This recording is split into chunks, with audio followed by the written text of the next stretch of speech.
Hello YouTubers, this is the noobifier, and welcome to the start of a brand new series. In this series, I will explore various dual-stick bindings that are used by Star Citizen content creators in an effort to identify the sweet spot. We're all unique. What makes sense to me will most certainly not make sense to everyone. This became very clear to me when I started to research other people's bindings. I'm going to approach this subject excluding my own personal bias.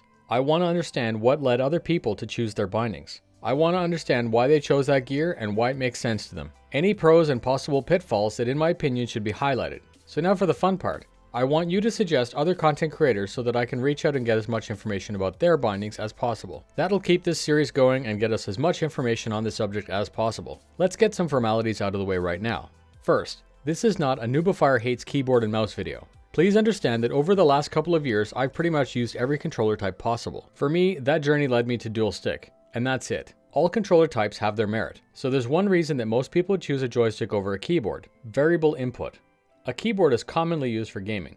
It's a proven input device. There's even ironclad proof of that within Star Citizen. You will always find Citizen Malagos at or near the top of the leaderboard. He's one of the best pilots we have, and this is in spite of the fact that a keyboard is optimized for typing. A keyboard is basically a plunger switch matrix which allows for only two states: on or off. To modulate the thrust within a space sim, you end up needing to tap that button to get the rate of change that you need. So why not just make a force-sensitive key switch? An analog keyboard, if you will. So far, I'm aware of only one prototype.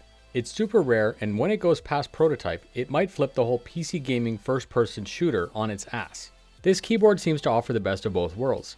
The momentary instant action of a keyboard with the ability to make slight adjustments when needed. I'm going to say right now that I think it's going to be crap for typing, but this is always the way when you optimize something for two goals. It's my plan to get my hands on one of these and test it out for you. Back on track.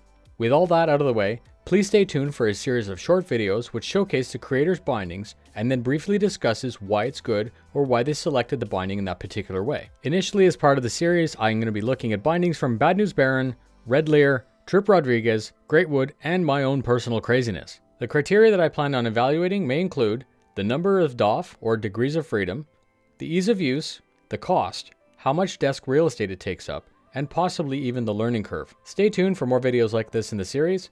It's my goal to grow my channel, and I can't do that without the help of citizens like you. Please like and subscribe to help me get the word out about Star Citizen. Stay safe, and I'll see you in the verse.